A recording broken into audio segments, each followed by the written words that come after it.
to you from the Black Swan Media Studios. This is Fireside Chats, talking to the real difference makers in the world.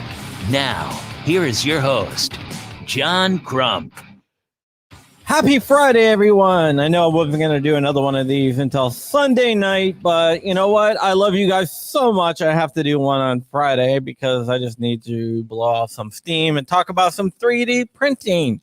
So I would have Control P on, but he's a little bit too advanced for me in 3D printing.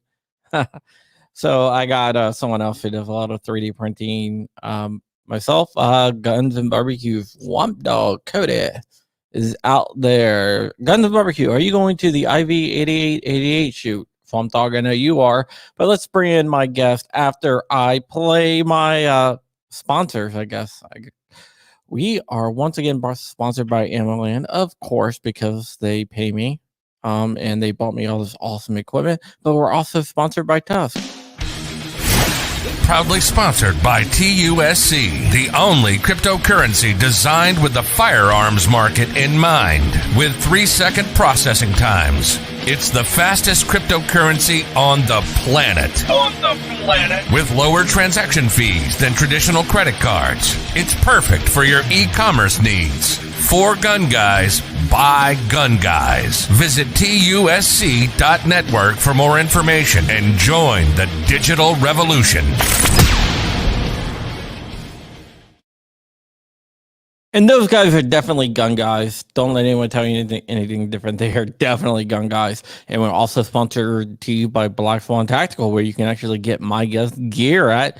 And, you know, it goes to charity. So...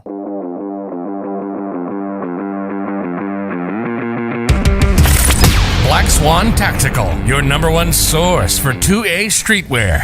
With shirts, mugs, hats, patches, flags, and more. There's always something to help you rep the 2A community. All proceeds go back into our projects. Viewers and listeners can take an additional 10% off with code CRUMPY. Unapologetically pro-gun, pro-liberty, and pro-freedom gear for the front lines of the culture war.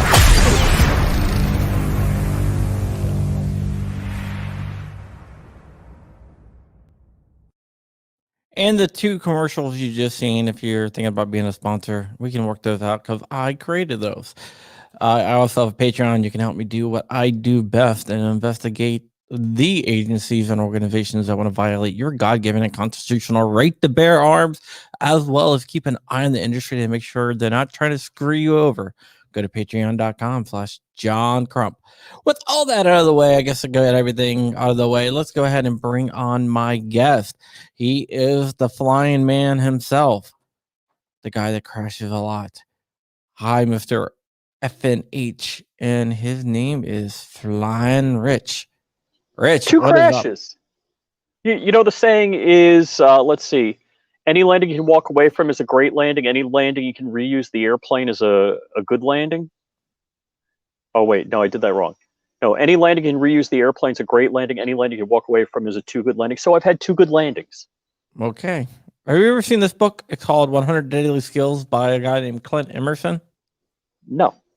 Clint Emerson sent me this book, and I guess he wants to be on the show, so I'm gonna have him on my show soon. Former Navy SEAL, best-selling author, New York Times best-selling author. Yeah. Cool. Yeah, so a best-selling author. I am technically a best-selling author. I actually have that in my title. Not best-selling author who lives in a van? No, I'm actually a best-selling author. I'm never ever gonna give up that title. It's like one of my goals was to become a best-selling author, and I did. Cool. Yeah, officially. All right. So I have a print farm. You know what a print farm is, right? For sure. So I had one printer go down, and I'm like, yeah, you know what? I got other printers. Then I had a second printer go down. Like, I still have other printers. Then I had a third printer went down. Now I'm like, damn it, I might have to replace these stuff. So I ordered a bunch of 3D printer parts.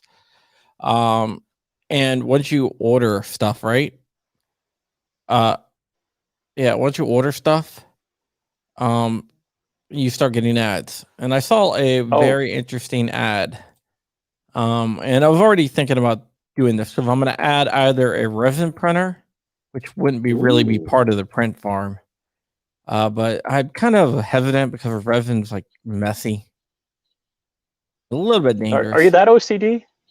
No, it's kind of dangerous. What do? You can't like put it down and like you touch it, it like kills you. It doesn't kill you, it's just not really good for you. So And wear then gloves. you have to do all the resin washes, the isopropyl alcohol wash and And water then wash, UV. UV in the UV curate. And I'm not honestly, I'm not really sure if I want to do the whole thing.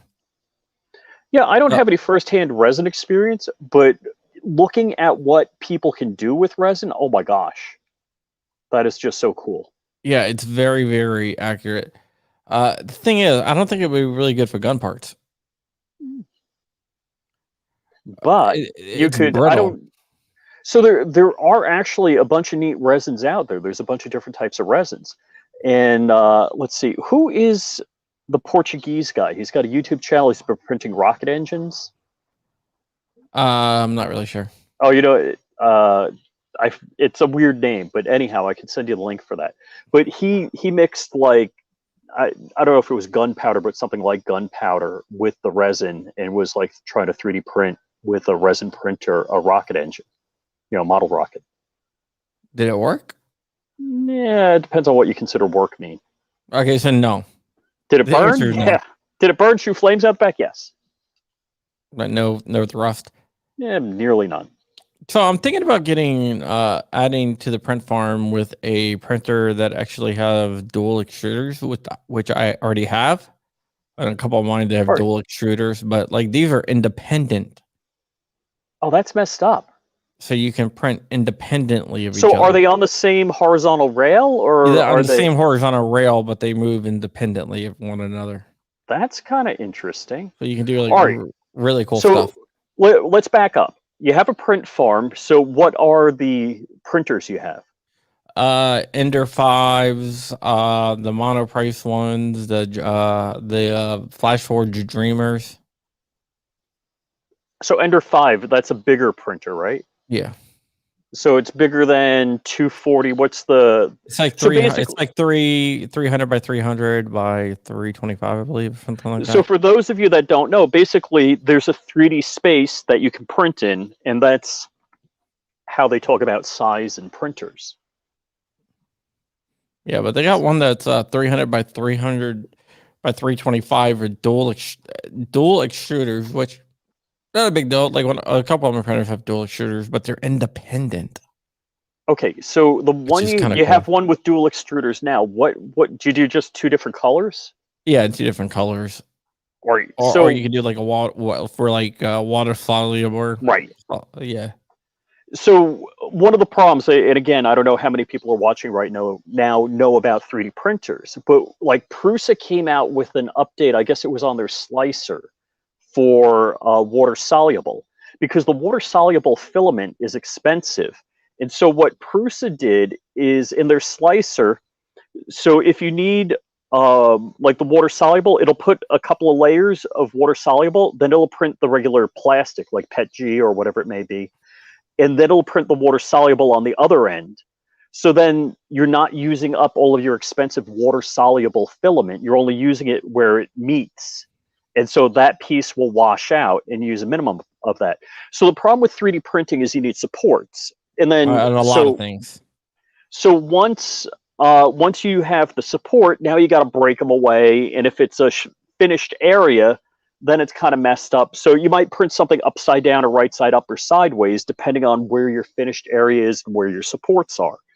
So that's always, or you might print something in 2 halves. Like if you want to print a ball and you wanted the ball to look good, you might print it in 2 halves and then just glue it together. So then you have nice outsides on it. Like maybe, so if you want to do kind of a comic book like Moon, you'd print it in 2 halves and then glue it together. So you had craters and stuff like that on it, detail on the outside. and then you don't have to worry about supports or anything like that. So Yeah. that's why I'd want dual extruder, is for water soluble. That would be a big deal. Yeah, I mean that's what I'm thinking about getting, but they're making the. I just wanted thinking about getting. I had those, but the ones I want to do so I can use actually the printer and print two things or the same thing twice or Oh, whatever. okay. At the same time. And How good does that work? from what I'm hearing, it works pretty damn well. Really? Yeah. So that's what I'm looking at. Flash Forge makes a Flash Forge makes one, but there's other ones too that are a little bit bigger because the Flash Forge one is totally enclosed, Oh, okay. which means it's not as big as it can be. So we'll see. I'm still on the fence about the resin printer just because it's so messy. Dude, if I had your money, I'd get a resin printer. If you had my money, I wouldn't want to know where the money is.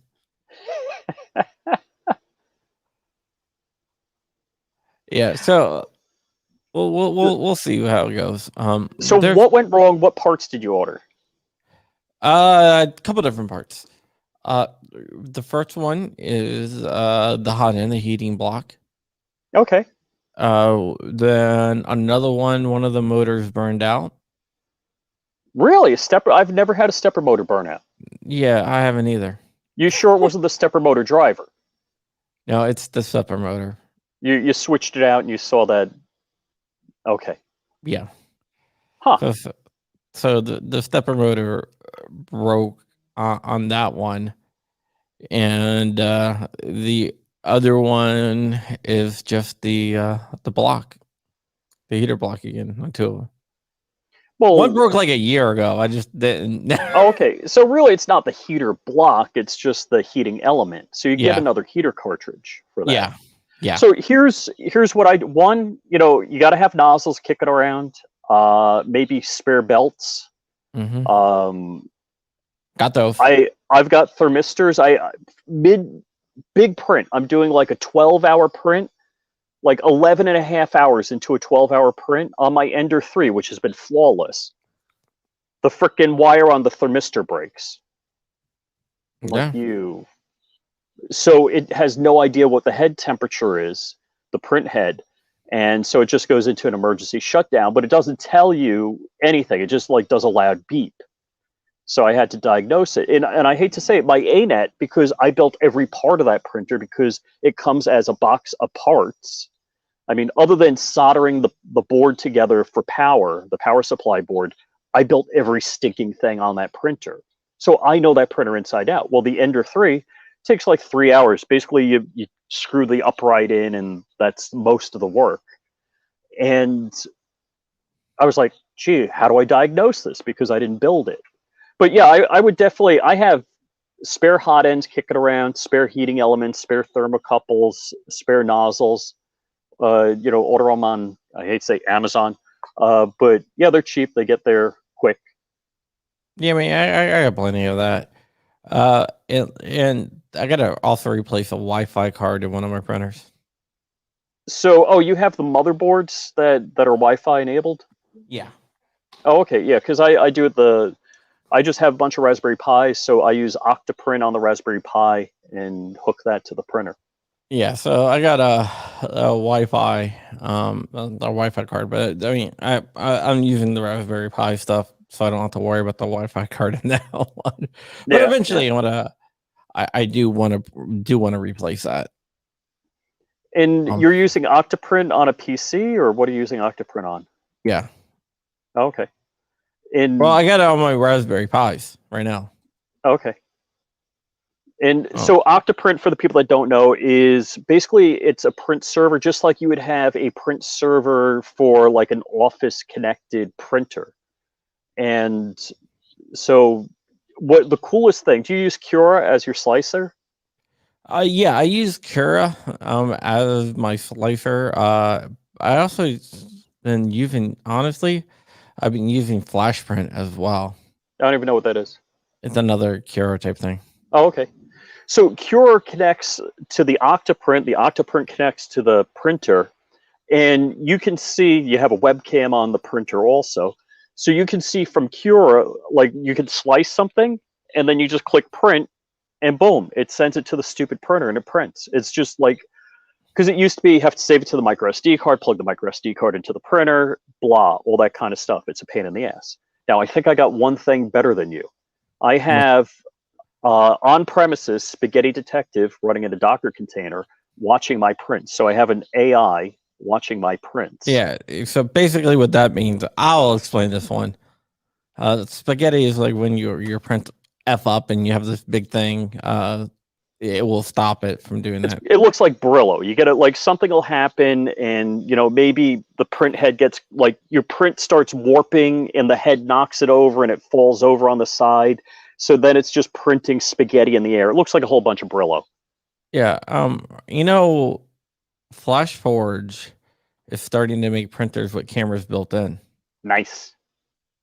So the camera's already there. Tell our kids, way back when I had to walk all the way to the TV to change the channel, and I had to have Octoprint, no, Logitech webcam watching my prints and set up the. That's what we're going to tell our kids in the future. I honestly really do like the built-in camera thing. So where is the camera? Is it like a 360 camera right next to the print head? If that's it, that's like golden. No, it's like in the corner. Yeah, all right. Let me try to find it here. So I'll show it to you. And but I think it's really, really cool. How that works. But yeah, I think we're gonna see more and more printers with built-in cameras. Well, I think it depends on the price point. Something like an Ender 3, which is a base level printer, which is a very good printer. A very good printer all around, and a great bargain for the price. I don't know that they're going to start including stuff like that. No, not an Ender 3. I'm talking about like a FlashForge where you just take it out of the box and you don't build it. It's already done. What? Yeah, they come built. So that's kind of like the buying an AR-15 versus building one. Yeah. And sometimes it's cheaper to build your own. Sometimes you build your own because you want certain parts. I kind of like to build my own because then I know everything about it. Yeah, let me show you this really quick. This is one of the ones I'm thinking about doing here. So let's give me 1 second here. Where is the damn thing? All right. So is Tusk an acronym? Tusk is, yes, it is. Okay. The Universal Settlement Coin. Okay. I will give you guys a hint. I don't know if this is insider trading or not, but I guess not. I don't know. But if you want to buy Tusk, I would buy Tusk now. I'm a Tusk millionaire. Oh, your Tusk is about to be worth a lot more money. I'm pretty sure. I don't know. I don't know what I'm talking about there, but just, there you go. All right. So right here. Pro. So this isn't the one I was looking at, but this is basically it has a better. The one I'm looking at is bigger, and you have to put it together yourself. But this is basically this has a better picture of what it actually does. So it's 2 independent dual extruders, so you can do mirror mode, duplicate mode. And this is what I use mine for right now is the soluble support mode. Joe Drag is out there. Tusk, go to tusk.network, and it has all the information on how to get Tusk. But yeah. So can I buy Tusk? Well, it tells you how to do it. Yeah. Oh, okay. So right here, this is the cellular support mode. This is what I use my dual extruders for. But you can also do like multi-material prints. Yeah, the two different soluble materials. support's a big deal if you want to print something finished. Yeah. So I mean, this is what I have right here, but the one I'm looking at is bigger. It's 300 by 300 by 325. So what's the coolest thing you've printed? The coolest, one of my favorite things is this, my headphone stand. Okay. The coolest thing I've printed. I've made a lot of stuff, the modeling stuff that I like prototyping stuff. Mm-hmm. Mm-hmm. So the coolest thing I've printed, honestly, parts for a 3D printer. Well, that's kind of cool. As my friend says, 3D printing is incestuous Yeah, I mean, because you can print parts for your printer. I mean, each part is not exciting or interesting, but printing parts for a printer. So I'm thinking the coolest thing I've done. I bought a case. The same, you get the same cases. They're like Pelican knockoffs at Harbor Freight. But I bought a 17-inch laptop case because I've seen it, online for your PS90 and your 5.7 pistol, and it'll hold like 6 mags in the top lid, and you can put your PS90 and 5.7 and 5.7 mags in the bottom part, and the PS90 is disassembled, but it all fits in a 17-inch, Pelican-like laptop case. But they wanted a lot of money for it, and I think I found the case online for $99. I used the packing that came with the Ender 3 to make the foam cutout for my PS90 and 5.7. And I printed, there's a pin that holds the latch in. So I pulled the pin and I just traced on a piece of paper the outline of the latch and scanned it, and then did a little cleanup in GIMP, exported it as a vector file, imported it into Tinkercad, extruded it. I added an area to put like a long shank bolt through, long shank padlock. And then I also printed the drill guide that would go, so I would put the pin back in, the hinge pin, and use that as the drill guide, to hold the drill guide in the right place. It worked perfect. I'm so excited about it. So when I fly, I have a locked case, a 17-inch laptop case that has my PS90 and my 5.7 in it. Yeah. Because I'm a badass. I didn't have to tell you that, but you know that. Oh, yeah. Another thing I'm looking at, this is going to be down the road because I would say it's a little bit pricey right now, is a Markforged printer. Is that a metal printer? Yes. No, does that sinter with a laser? What's it do? Yeah, centers with a laser. It prints in like Nice. Carbon fiber and stuff like that. It can print carbon fiber, stainless steel, copper. That's crazy. You can get it for like 6,000 Wow. for some fiberglass too. I mean, there's got to be, fiberglass is 2 components: epoxy resin and chopped fiberglass. I'm not sure how they do that. I understand. I bet you. I'm gonna bring up their website here. Whoops, that's not it. At least you didn't show the monitor with all the porn on it. So. I don't have that. Okay. We know you don't have that. Never been to the Canadian Ballet. We know all about that. Well, let me try to find it here. All right, hold on for 1 second.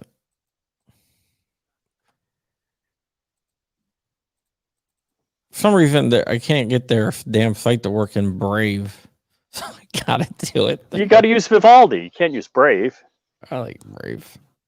No, All Brave's good. I'm teasing you. So yeah, this is the Markforged platform, but they don't actually have a price on there. But I've been talking to them, and they're willing to give me one for 6,000 if I write an article. I'll write the article. Just send it to me 6 months of the year. Yeah. These things are like really expensive, so I might actually do it just for the article. Now I think they have right here. Look, materials, fiberglass. I wonder how the hell they do that.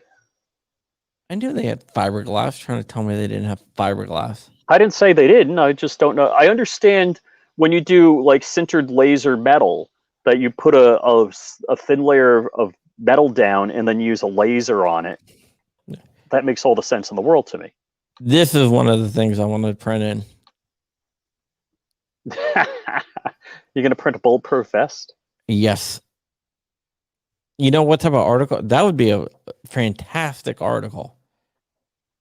I just don't want to. I'll send it back, but you know they're like, yeah, we'll give it to you for $6,000, which is a lot of money off. It's still $6,000. Dude, that's a drop in the bucket for you. Yeah, I wish it was. It does stainless steel. Look, anybody is better than me. I end up like $10 in my bank account before I get paid. There you go. Yeah, but think about this. If I got one of those, right, and I could 3D print the Glock with my regular printers, and then I could print the fly with the metal printer. Pretty much everything but the barrel, right? Yeah. Just got to buy a barrel. Yeah. That's freaking crazy. Yeah. So I don't know. Maybe I will. Maybe I won't. You want to buy for me for $6,000? When I sell my house in New York and I got some money, yeah. Okay, I would say yeah. Write the article and just do what I need to do with it, then pass it on. Oh yeah, my wife won't have any issues with that. What's that, honey? Never mind. You can print out like metal stuff, man. That's pretty damn cool. Gonna print some forks and knives. So let's get into some other stuff. You are so going to... actually, Swampy had a question. He's like, does anybody know anything about 3D scanning? Yes. I've made a 3D scanner. Works pretty well. So is that one that does a laser up and down object and it turns on a table? Well, the one I made was actually used a cell phone. Okay. So, I mean, it doesn't work as well as the laser ones. But it worked pretty well. I mean, you had to adjust some stuff. The laser ones are really good. I've actually worked with the laser ones. The one I worked with was a laser. It was a laser scanner / printer. Oh, cool.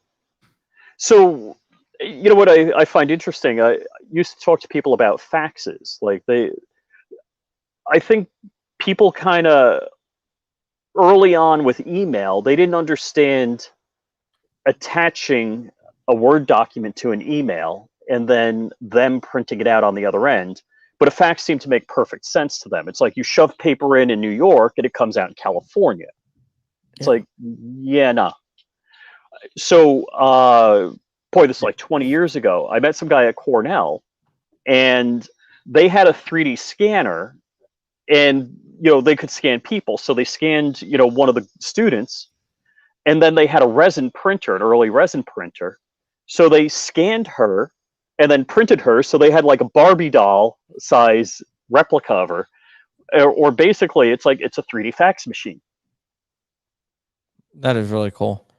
You know what really freaked me out about stuff like when they did that crap on like Star Trek, when they disassembled someone and then they reassembled them. I think they're killing the person every time they scan them. Well, probably. Yeah, and just creating a new one. Yes. So I had thought by now, like with 3D printing, you'd be able to go to like a Kinko's or something like that and say, hey, print this for me. But we're still not there. Well, in my area, you can go to any library. You can send the file through the internet.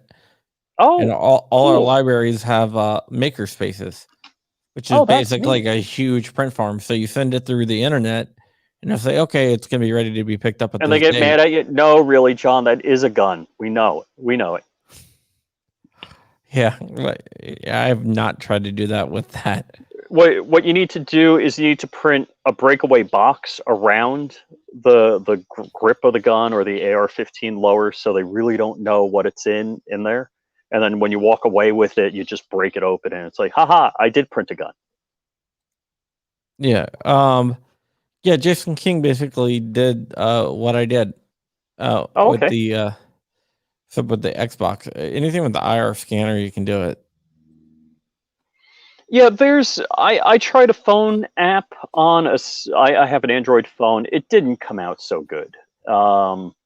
Like, so before I got the SIG P365, that has, because I'm a lefty and it has a reversible eject, a mag eject that is. I wanted to 3D print like an LC9 or an LCP that I could reverse. And I tried scanning the LCP grip with my phone, and what I got was, it was generally the shape. So if you wanted a cartoony looking thing, yes. But if Okay. you wanted something that would fit, no. What you need to do is get the app, print the turntable, Yeah. and use the turntable and print the stand to hold the phone exactly set steady, Okay. and it'll turn out a lot better. I bet you didn't do that. No. No. It's the because this is what I found out. I know this is getting geeky, but it's the turn rate. If the rate of turn is different, like when you're scanning around, it Mm-hmm. has to be one solid rate, Oh, okay. or it's going to screw up. Gotcha. And that's why you print the stand and you print the turntable. Uh-huh. And you scan it at a constant rate. Cool. Yeah, Kai ran into the same problem you did. That's why I printed out all the stuff and, hooked up a little drive to it. That makes sense. Use a So stepper motor or a DC yeah. motor? Stepper. It's very simple. I see the gears turning in your head. Yep. Yeah, but now that I have a SIG P365, I don't need to print a reversible grip for a gun. Why not? I could.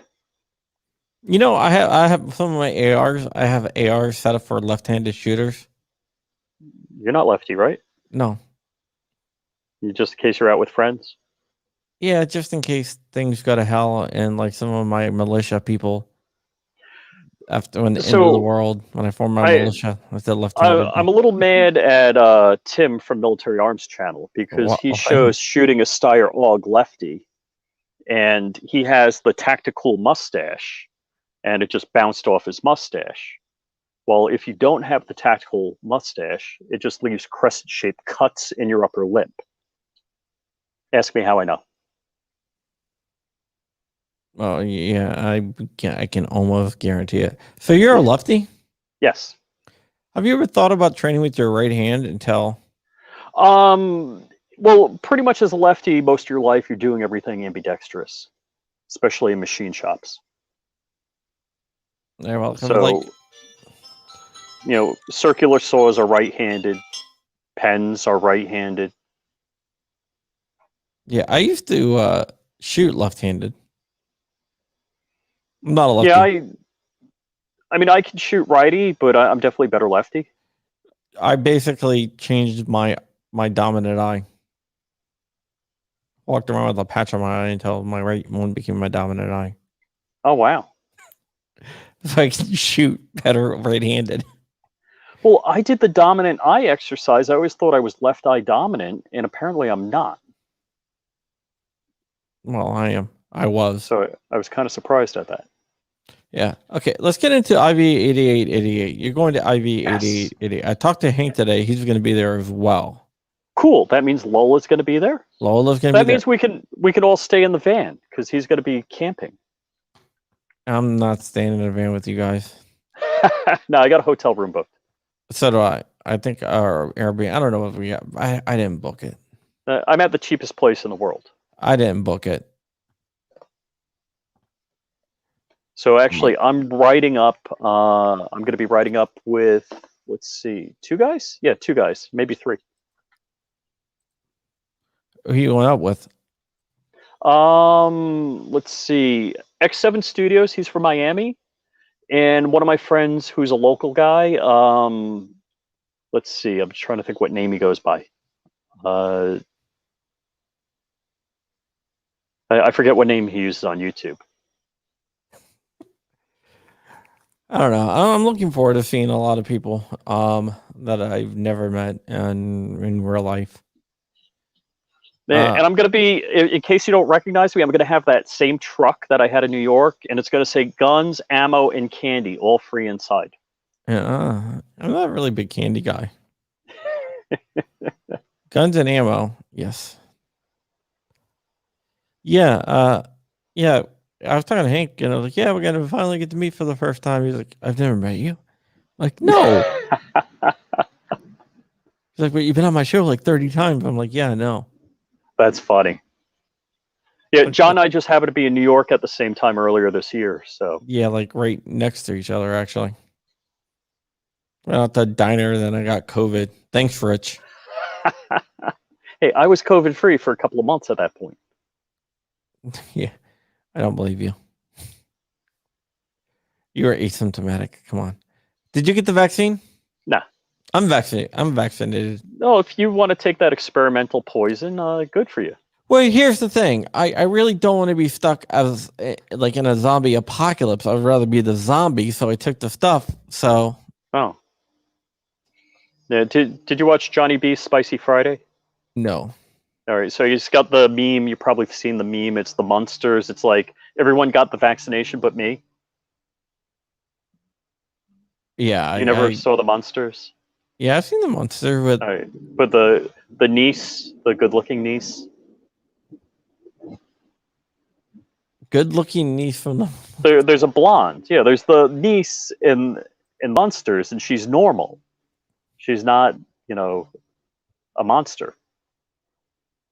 The Monsters only went for 2 seasons. Really? Yeah, I never knew that. I want their damn car. Yes, they always had the great cars. The Coffin Mobile, and then the they had names. Chuck Barris built those cars. Yeah. That's cool. Johnny B is one of the only people I know from YouTube. Really? Or that I've actually met. Yeah, I hung out with him and the owner of Pew Pew Tactical at Universal Studios. Oh, cool. We were down there for an event. Oh, I was going to say that when you were here recently, but... No, this was a few years ago. Oh, cool. I don't think she was that attractive. Lily Munsters. Lily actually had an interesting career, and if you look at her biography, she was actually an attractive woman. I never realized that until I watched this dumb YouTube program when I was bored. What non-gun channels do you watch? I watch a lot of car stuff. So my favorite, actually, they're coming out with an episode tonight if you're a Patreon, and if you're not, tomorrow, Bad Obsession Motorsports. Love that. They're the best car fabricators, period. I would say my guilty pleasure in the car world is Daily Driven Exotics. They do a lot of stupid stuff and cool cars. Amelia Hartford, I like. And of course, let's see, who are the guys from Australia? Mighty Car Mods. Yeah. I watch a lot of car videos on Donut Media. Donut Media is real good. I didn't want to like them, but they ham it up a little bit. But they have a really good podcast. Past Gas podcast. Oh no, I haven't seen that. But what's up, Clover Tack? I see Clover Tack. Clover. Yeah, Past Gas. What is really is this? Good. We're talking about non-gun channel YouTube things. Stuff. And join us, Clover. Join us. There you go. And I watch. I watch Hoovie? tech. Hoovie, yeah, Hoovie's Garage. I was just watching Hoovie's Garage when you pinged me.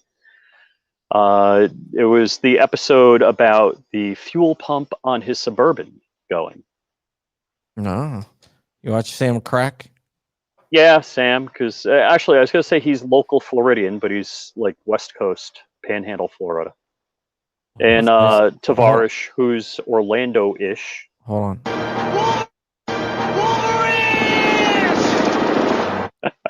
Thank you, Clover, for the $5.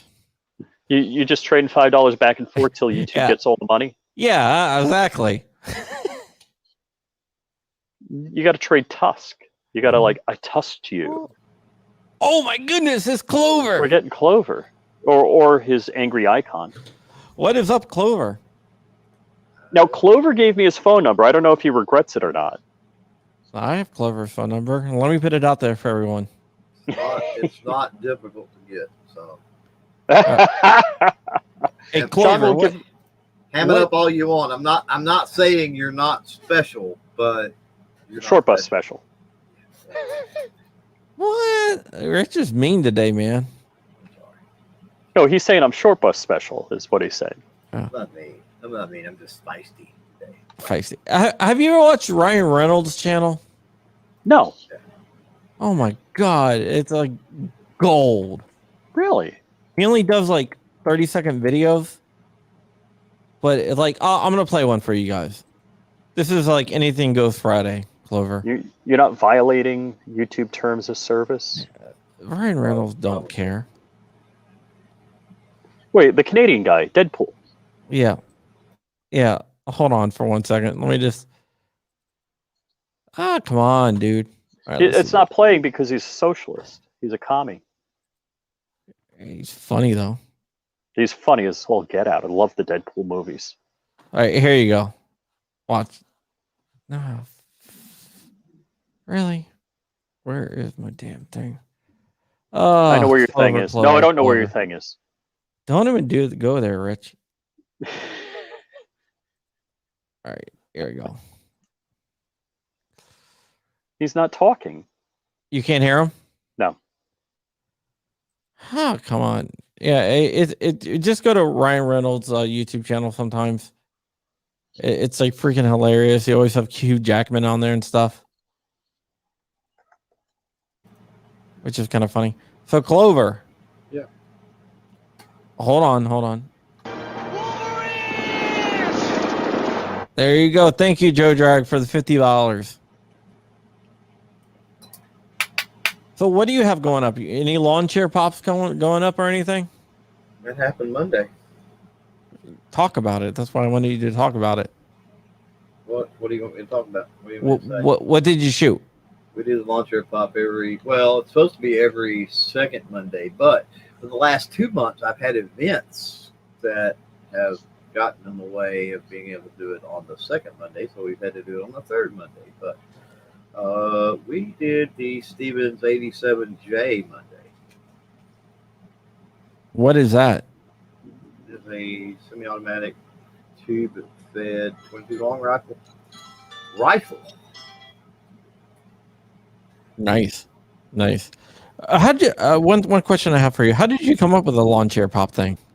Just it was impromptu one night when we were having just an impromptu chat, and somebody was, the desktop thing was all popular. And I usually would chat outside, just sitting outside on a lawn chair, basically. Somebody said lawn chair pop, so we did that, and then, if memory serves, it's been so long ago now that we did that, and then the next month was Halloween, so then we did. I read Edgar Allan Poe's Telltale Heart, and we did a lawn chair pop, shot a pumpkin, shot a jack-o'-lantern, and then that kind of became a thing for Halloween. Yeah, I love Halloween. That's one of the things I look forward to at Halloween is you reading Edgar Allan Poe. And then we did, and then following that, we had an executive with my Patreon people over on Patreon. We do every now and then an executive chat type thing, a private chat where we just discuss things. And it was like, hey, how about this? How about we make the Lawn Chair Pops Patreon thing?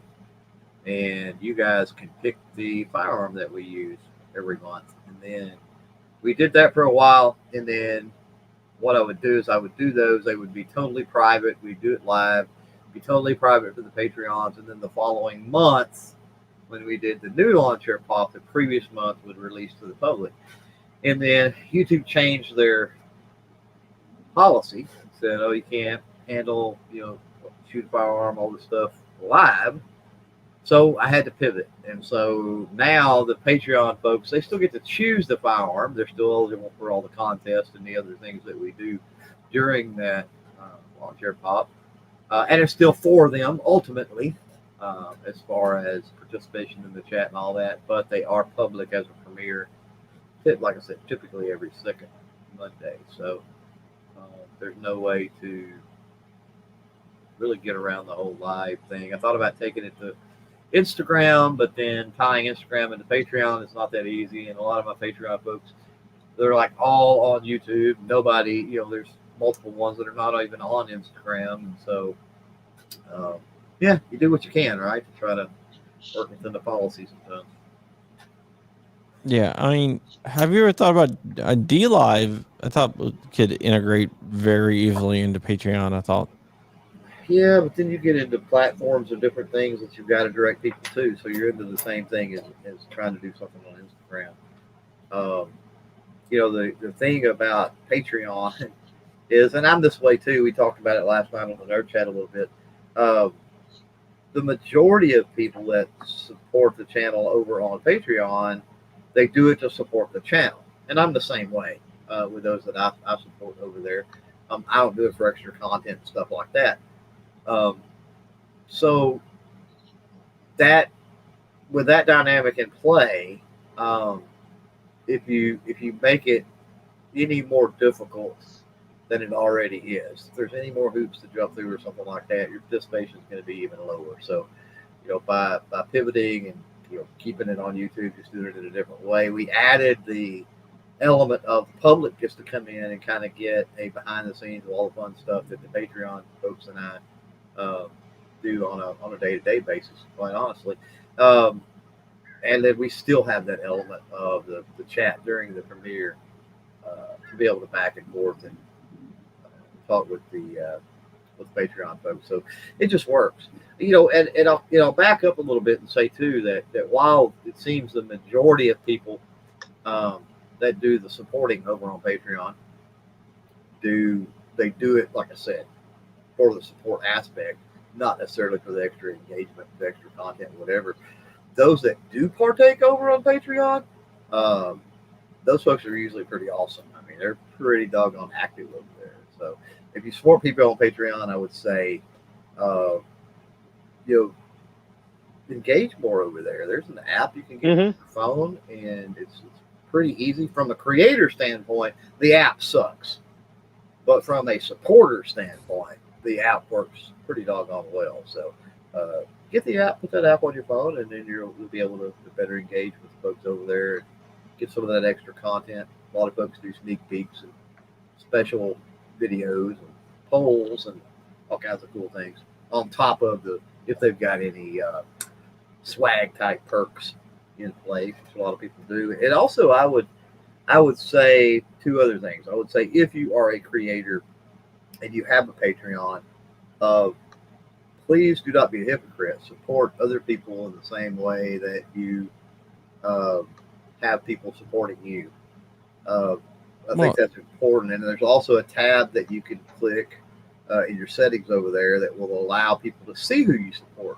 So that could be a mechanism for people that follow you, that support you, because you can follow people on Patreon. You don't have to actually support them.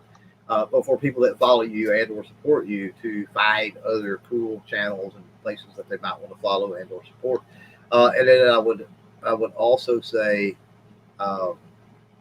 that if you're over there, if you are a creator, I guess this cuts both ways, depending on if you're a creator or if you're a viewer or a follower. But I would say if you're a viewer or follower, demand more of your Patreon folks. I get hey, I'm just throwing a few bucks to support you.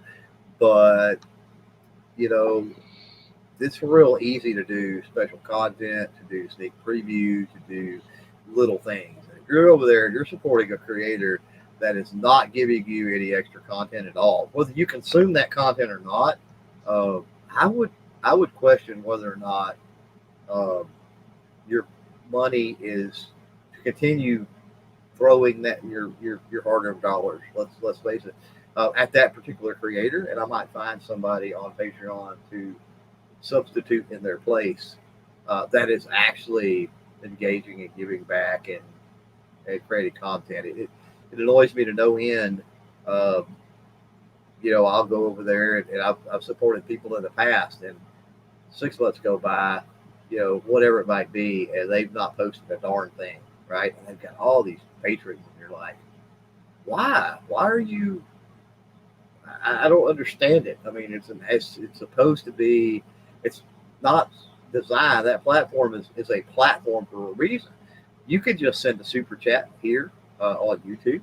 You can just PayPal somebody some money directly. If you just want to support a person, right? So why go through all of that and be on a platform and be a part of everything that somebody, the only way they're using it is to siphon money from the viewers and the followers? To me, it just doesn't make any sense. So,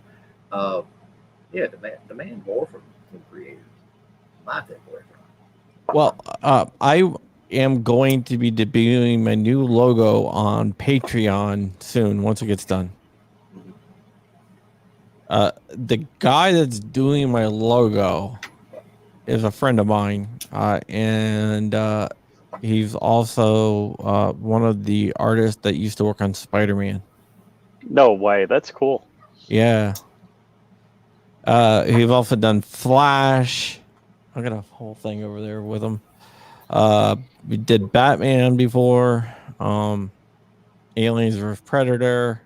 I've done Batman, but I was drunk. But yeah, so he's doing my new logo for me. And he has like a really cool idea. I don't want to ruin it here, but my Patreons are going to be the first ones to see it. I'm also going to tell them about what it's going to be designed, and they're going to get to see, is this what we want? But it's going to be pretty cool. We worked it out. I've seen some like rough sketches of it, but it's going to be badass. So yeah, he's doing that for me. I taught him how to shoot. So Oh, cool. got him into guns because he's just like a comic book artist. He used to room with Jim Lee. Is that like Stan Lee's relative? No. It's the guy who started Image Comics. Oh, okay. Yeah, so it's cool. The logo is gonna be really cool, and my Patreon's gonna be the first ones to see it. And all my Patreons are gonna get patches when I get them made of the new logo. So who does your voiceover, John? Some dude I found on Fiverr. Oh, okay. Yeah, I had a Fiverr voiceover done for a podcast I'm on. And I use the same guy for like everything. He's really good. Yeah, once you find a voice or whatever that works, stick with it. You got to send me his link. I will. Here's the thing: a lot of them like won't let you use it for commercial uses, unless you pay some outrageous fee. That's weird. Well, it depends on how they define commercial. Yeah. Well, like my Tough commercial and my Black Swan Media commercial. Yeah. So yeah, it's a really good guy. I'll send you the link. He's also pro gun too. Oh, cool. Which to me makes a big difference. Because why are you going to support someone who's not pro gun? Right. I guess, but I've never thought to ask whenever I went to Fiverr or something. I just never thought to ask that question. No, I didn't ask the question. It's just when I went there, you're like, oh yeah, read your stuff. Like, oh, cool. Oh, okay, So I didn't seek that out. It just happened to be. Gotcha. I wasn't like going over there. Are you pro gun? Because I'm not going to use you if you're not pro gun. Right. That would be pretty. I don't know. I mean, I'm not like I don't like disqualifying people because they're not pro gun or whatnot. I have friends that are not pro gun. That would be, for me, it would be a miserable existence if I went through life gauging every interaction with every single other human being based on the fact whether they or not they were pro gun. Because The person that waits on you at Taco Bell, what difference does it make? The person doing your voiceover from Fiverr, what difference does it make? That's an irrelevant part of the human interaction. So now, if it, like you say, if it comes up, right, and if it comes up beforehand, and they, don't want to do the work because this is related to firearms and I'm anti, that's more of a mutual issue there. If they don't want to do it, then They have to bake you a cake. I don't have a problem. Well, yeah, the hypocrisy of the world, right? You have to bake the cake. Since you're a big Star Wars guy, Clover, did you see my new headphone stand that I printed? I did not. That's pretty neat. Yeah. I like it. Yeah, we went to Disney last week because my son's a huge Star Wars fan, and we rode the new ride, Rise of the Resistance. Millennium Falcon? How is it? No, the Rise of the Resistance. Oh. Clover, you would love it. But Clover's not tall enough to get on the ride. You get on a shuttle, right? And you think the ride's over, then the shuttle's outside, so I guess it must sink down into the ground or something. Because it opens up and you're on a Star Destroyer, and they have all the stormtroopers walking around, and they have like the commanders and everything. And then they put you in this like cell, and then a resistance fighter breaks you out, and then you get in the car, and you're going between like AT-AT's legs and stuff like that, and you have like the TIE fighters flying around, Oh, and you have like Kylo Ren chasing you down. No, sounds like too much work to me. It's like 3 rides in one. There, did you see that? That was. So do you have to make a reservation for that? Yeah. You have to get up at like 7 a.m. to make a reservation for that. Oh, jeez. So that was my stowaways for the Tulsa trip. Oh, that's cool. And I carried it around the first day. Second day, I did not do that. It was added weight.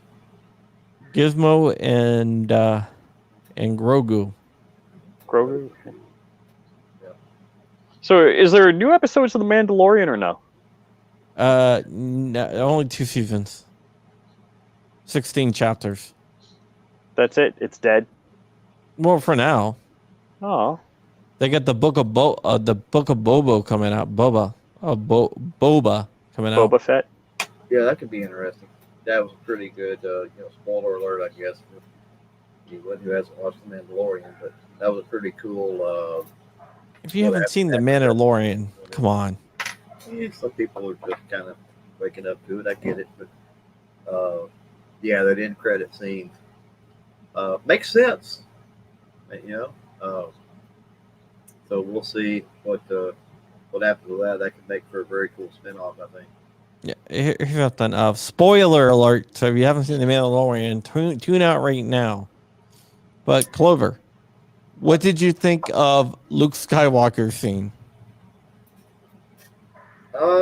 When he just comes in and just thrashes everyone. No one even comes close to stopping him.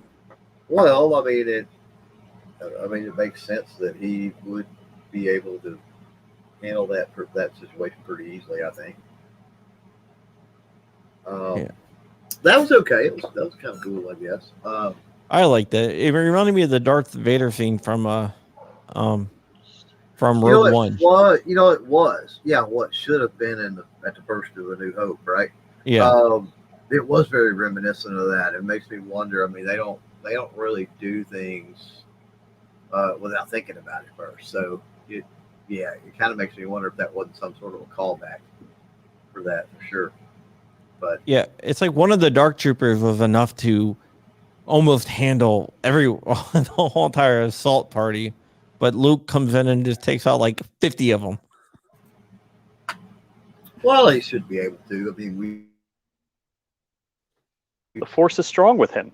Granted, the Dark Troopers are not, Trade Federation droids or anything like that.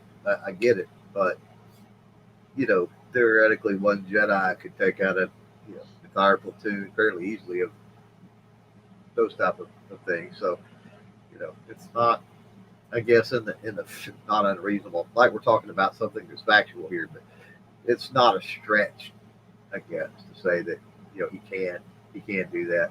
Um, have you seen the video where I thought it was kind of cool? And I don't know if it was for copyright reasons or surely not because they own all of that property. So I'm not real sure what the deal is. But the music that was playing when that happened during the TV show, uh, somebody on YouTube took that scene and then put actual like the Jedi theme and all uh, as a background music for that. No, And I it gotta was, take a look. yeah, it was man, it was much better that way. I thought that would have made such a better impact. I think had they done that. But I don't know. Maybe they're trying to keep things separate in a way because one of the cool things and that's one of the things with having Luke come in at the end and R2. Let's not forget having R2 there as well. Yeah, R2 did. Um, Yeah, R2 did come in. But one of the things with that potentially kind of messed some stuff up, I think, is when you take the Mandalorian up until that point was sort of removed and separated, the same, but removed and separated from the canon films and that sort of thing in a way. So when you had people like, let's say my wife, not a Star Wars fan by any stretch of the imagination, but really dug on the Mandalorian because it was a great storyline and it was written well. There was just a lot of things. It was the spaghetti western of the space age, and it sort of stood alone. Yes, there was all kind of Easter eggs and everything for the geeks out there, sure, but it kind of stood alone. It stood on its own 2 feet. And when they brought Luke in with that, and it's like, I don't know. I mean, they just so maybe that was part of staying away from that iconic music, let's say, and go with a different score. Is that they didn't want to muddle and mix the two any more than they had to progress the storyline, maybe. So, but that's what I find amazing about the Mandalorian is you don't really to enjoy it. You don't have to know really anything about Star Wars and No. Star Wars lore and all that kind of stuff. If you do, it's even cooler. Don't get me wrong, but if you don't, I mean, it stands on its own 2 feet. That's a really good series. I don't know how much longer they will go, and I don't know with and I don't know that they intended to do it. I don't know that Baby Yoda, aka Grogu, they should have seen it coming. As with my Instagram post there with Gizmo, which was a phenomenon back in the 80s, phenomenon of cuteness, right? They should have seen it coming. That was going to be a huge deal. And so, ultimately, that being a huge deal with the cuteness factor and the marketability of Baby Yoda / Grogu, and then that being a key component of the storyline, obviously, they should have seen all that coming. Like I said, I haven't seen any interviews or anything that indicate one way or the other necessarily. But now that chapter sort of has closed out, that Grogu's now with Luke, the Mandalorian, it's like, where do we pivot from here, right? It's like, how do you top Baby Yoda? And yes, I mean, you could continue with the storyline of restoration of Mandalore, the reunification of the various sects, SECT, all of this other thing. You could do that. I don't know if you could do that in a way that is as captivating, right, as the mission with the child, which is what it was up until that point. I just don't know how well you could continue the series. I fear that even if they have a season 3, 4, 5, whatever it might be, I fear we've seen the best of it already. That's why I think they really should end the series now. Yeah, don't go back to the well. No, it was like the perfect send off, right? The whole show was about him getting a Grogu back to someone who could, right, like a Jedi. Well, they could still utilize him Was it Pedro Pascal? Pedro Pascal, yeah. They could still utilize him in the capacity with the Boba Fett spinoff. Yeah, well, he also has the dark saber, which means he's like the king of the Mandalore. You know, right? Which I don't understand. I don't understand because I don't know if you watch Rebels, but no, that was some of the animated stuff, right? Yeah. I never could get into the animated stuff. And the Rebel Sabine, who's a Mandalore and also a Rebel, who had the dark saber, give it to Bo-Katan. Bo-Katan is from the cartoon. So, but now she can't take it. So that's kind of, I don't understand that. Yeah, well, they deviated from canon a little bit. Yeah, because the cartoons are canon. Also, Ahsoka Tano is from the comics. I mean, not the comics, the cartoons as well. Yeah. Which, if that episode, chapter 12, I know we're getting geeky here, but we have Clover, so of course we're getting geeky. Chapter 12, where she goes and battles everyone, that was actually based on an old Japanese movie from the 50s, and it's almost shot scene for scene. Yeah. I don't know if you knew that or not. Oh, yeah. Yeah.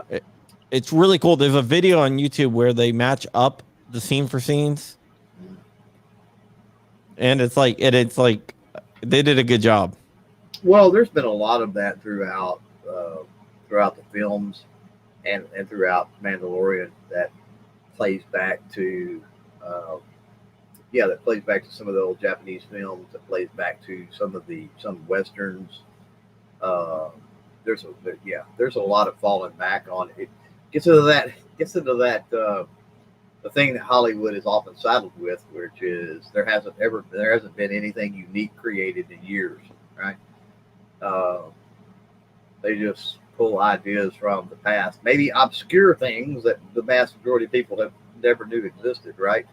And remake them and revamp them and reinvent them and that sort of thing. I don't know if you can see G Web's comment, but he's taking issue with you not watching the Star Wars cartoons because they're great and they are canon. Everybody says they are. Everybody also apparently really digs the John Wick films, and that's something else I've never seen. So, you never seen John Wick? Nope, not the first scene. Heck, my wife has seen them.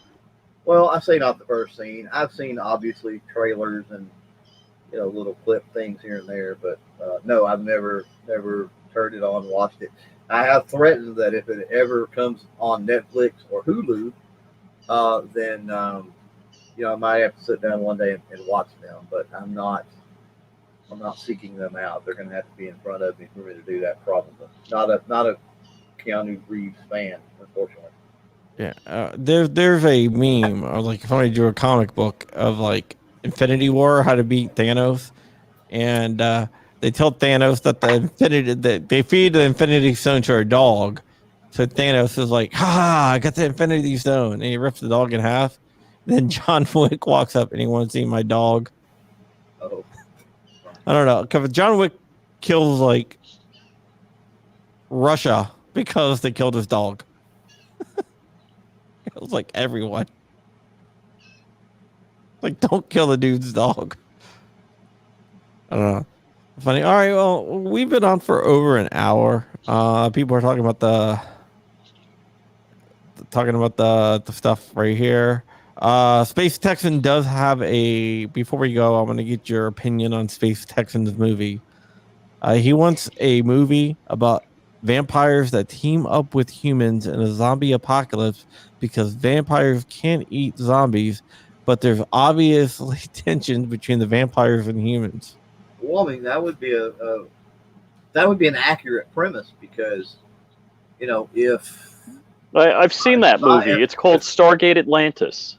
If I've never seen Stargate Atlantis. Yeah, so it's where the Atlanteans team up with the Wraith to fight off the replicators. I've never seen that. I have no idea what the hell you're talking about. So have we seen the trailers for Army of the Dead? Speaking of zombies. Oh yes, yes. I liked how they used the Kenny Rogers song. Yeah, and I mean, beautifully done trailers, but uh, that might be interesting. I love big into zombies, zombie lore, zombie anatomy. I've read multitude of things on that, and I really love when there's the progression of zombies because people think of zombies as the slow walking, uh, and there's so many more portrayals and thoughts when it comes to, especially when you're talking about uh, zombie, a zombie nation, whatever you want to call it, a zombie plague. Odds are, realistically, it would be more bacterial than viral, and what that would allow those quote unquote zombies to be able to do, how they would act, would be different than a lot of what we see historically with the slow moving zombies and the Yeah. Walking Dead type thing. Not the series, but what they call zombies, have called zombies for years, which is the Well, Walking it could be prions. But Cryons. the Yeah. new It's that and new stuff. Army of the Dead or whatever, that like takes the World War Or Z zombies and like ratchets it up, 10 could to be 11. mRNA in the coronavirus Yeah. vaccine. Hey. Who knows? Oh,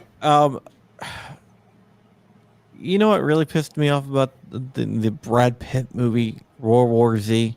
Well, a lot of things probably, but I was a huge fan, and I'm like, okay, well, they can't do everything in the book, so it's gonna be some version of the book, and basically all it was the same name, yeah, different story, different right, people, right. same name. They took World War Z and stuck it on some generic Yeah, zombie movie. Pissed me off. for those that does not know, yes, World War Z, the book by Max Brooks, is a great read. Also, since we're talking about zombie things, the Survival Guide to the Zombie Apocalypse, I think is the name of it. Max Brooks, also a great read. Yep. And then um, Dad Gubbit, Jonathan Mayberry, um, with the Rotten Ruin series, another great series and stuff. If you're into the zombie things, definitely check all of those out. Get books on tape or read them or whatever your fancy is, I guess. But you Matt can't go wrong with any of those. Max Brooks also did another book which was amazing. Well, he's done several, but Right. the book he did, De-Evolution. Yes. I don't know if you read that or not. Yeah. Basically, it's like a Bigfoot attacks Right. this like this rich area, which all the rich people move out in the middle of nowhere, and then Bigfoot, and they get attacked by Bigfoots. It's amazing. I don't know if you ever read that, Clover. Base Texas says World War Z was, it's just the title. Yeah. Did you read De-Evolution? I've not read the De-Evolution. I'm familiar with what you're talking about, though. Yeah. Read it. It's awesome. If you liked World War II, you'll like De-Evolution. All right, guys, we've been on for over an hour now talking about nothing that had to do with guns, but that's what Free for All Friday is. Every once in a while, you have to do something that's totally off the wall and not really gun related, right?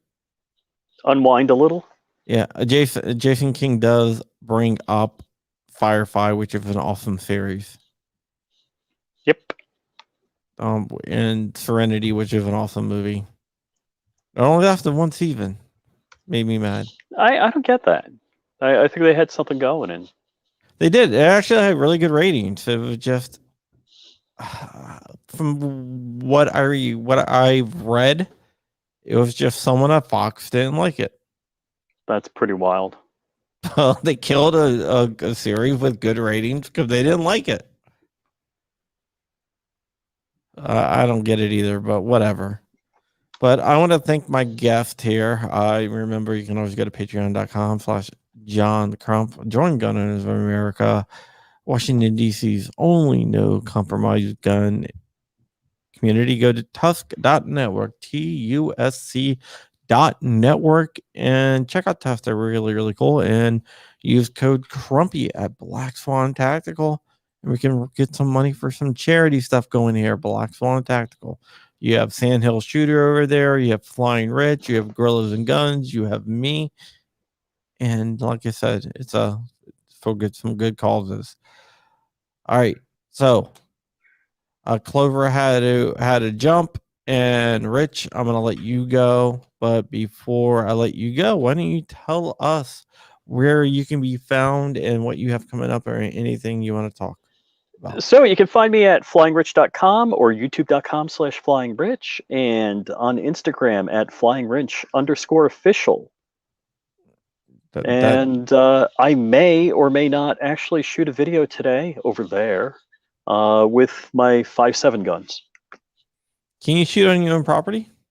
Yes, I can. I don't have a range set up yet, but that's coming. Well, that's cool. How many acres do you have? Acre and a quarter. Acre and a quarter, okay. So my range, my backstop is going to be right over there. And can you shoot alligators? In Florida, you're not legally allowed to shoot alligators unless they're posing a threat to you. Okay, because I don't know, like half the YouTubers out there are shooting alligators today or something. I don't know. Really? I don't know, man. You have been following like Iraq Vet 888, Ava shot an alligator. Everyone's shooting alligators. I don't get it. So that's I don't know where they are. Not in Florida. Florida. That's who knows? Unless they're farm raised alligators, maybe that's different. But in the wild, I think they're in Louisiana. Mm-hmm. Yeah, I'm not sure. I'd have to ask. Well, Swamp Dog is Swampy in Louisiana. You can hunt alligators in Louisiana. No, they hunt roadkill in Louisiana. What are you talking about? Alligators, dude. Yeah, whatever, man. If an alligator pulls a gun on you, can you shoot it? Oh, one more thing. Did you see the dude that shot the bobcat? He yeeted the bobcat, the rabid bobcat that attacked his wife, picked it up. Oh yeah, yeeted it across and pulled out his concealed weapon, and that was crazy. Yeah, that was crazy. Well, I'll tell you what. I was walking around the property one night, just after sunset, and I don't know if it was a bobcat or a coyote, but there was something howling at me on the property line. I pulled my gun and I'm like backing away from it. I had no idea what it. Didn't see it, just heard it, but it was howling and growling at me. Gun website says you're a coward if you need a gun to fight an alligator. I can tell you an alligator story, but I can't tell it online. All right. Yeah, alligators are weird. Well, they're dinosaurs. Yeah, close. When I was down in Florida, I was looking for alligators. I didn't see one besides an Animal Kingdom. Yeah, it's funny. I saw one. Only alligator I've ever seen was a couple of blocks away from me here. Oh, really? Yeah, a friend had a pond with tilapia in it, and I guess the alligator was having a meal.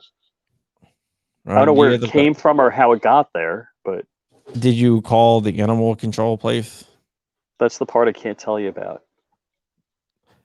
No, but you got a new pair of alligator boots.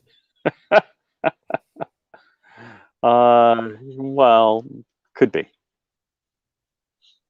Yeah.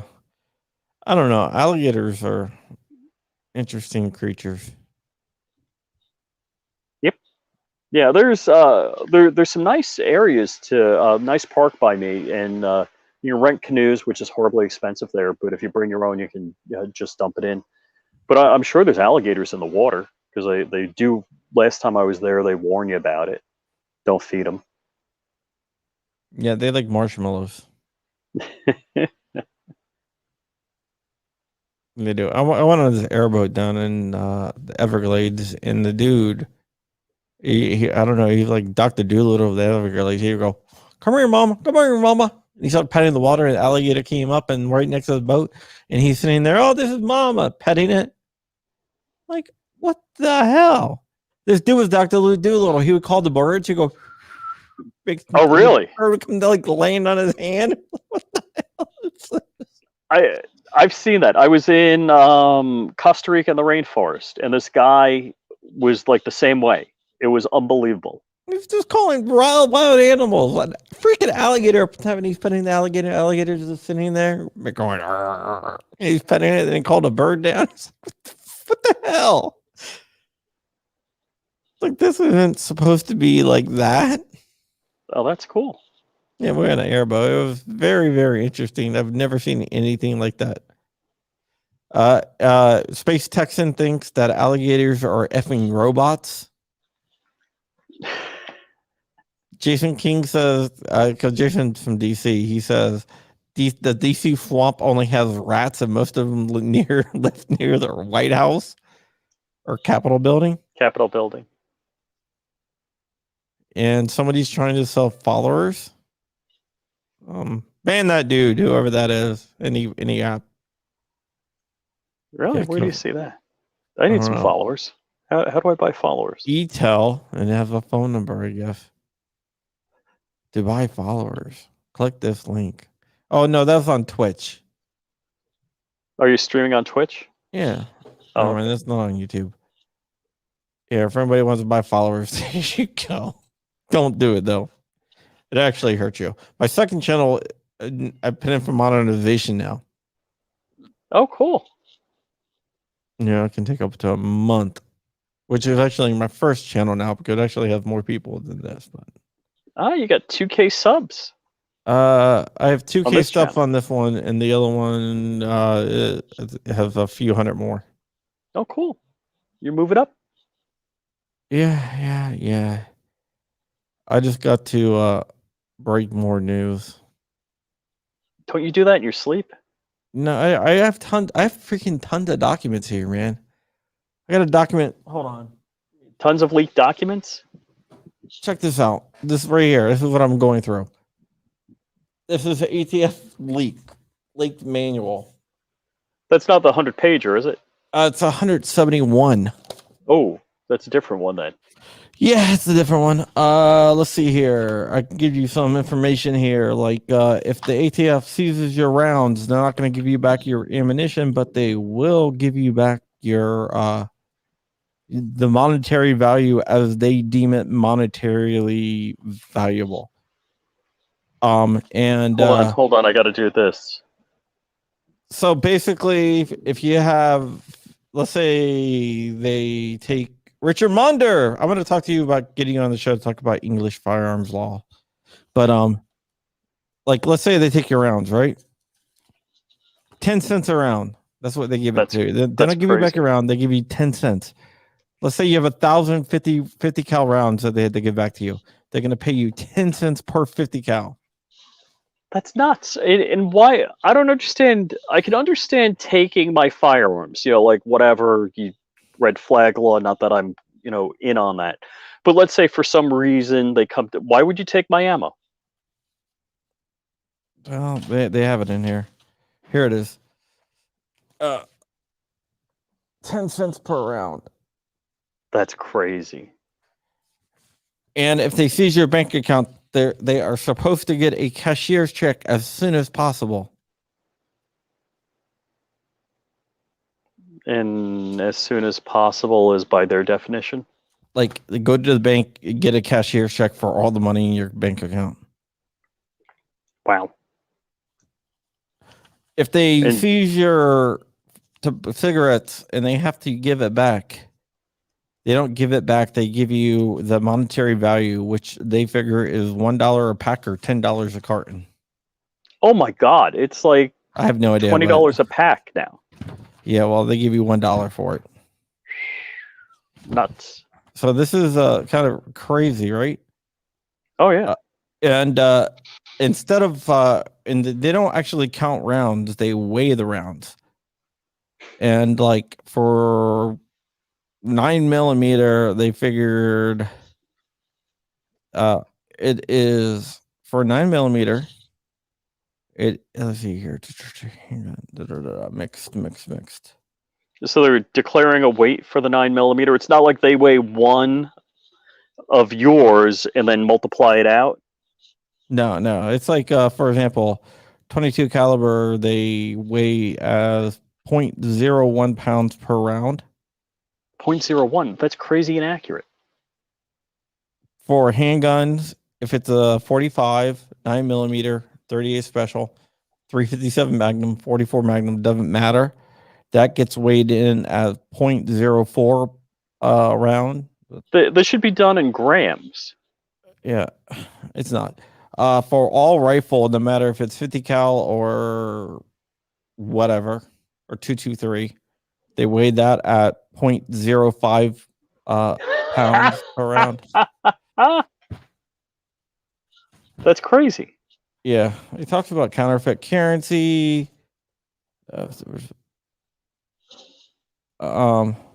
Yeah, so all this other stuff, laptop DVDs. This goes into a lot more than just firearms. That's crazy. If you go to crumpy.com, you can download the whole damn thing. So if you want to take a look through it, go right ahead. No. Sounds like you got to work, John. Yeah, my kids. So let me let you go. With that said, you know how to find Rich. Go. I got a bunch of leaked documents over there, from court documents on crumpy.com as well, and a bunch of other stuff that you guys can find over there. You might be able to find interesting. And if you find anything interesting, spread the news or say, hey man, I found this out. So go ahead and report on this, John. And maybe you can help me get a story out. That's cool. All right. With that said, my name is John Crump. Happy Friday, guys. Happy Friday, and I will see you guys Monday. You've been watching Fireside Chats with John Crump, a Black Swan Media Group production. Like, comment, share,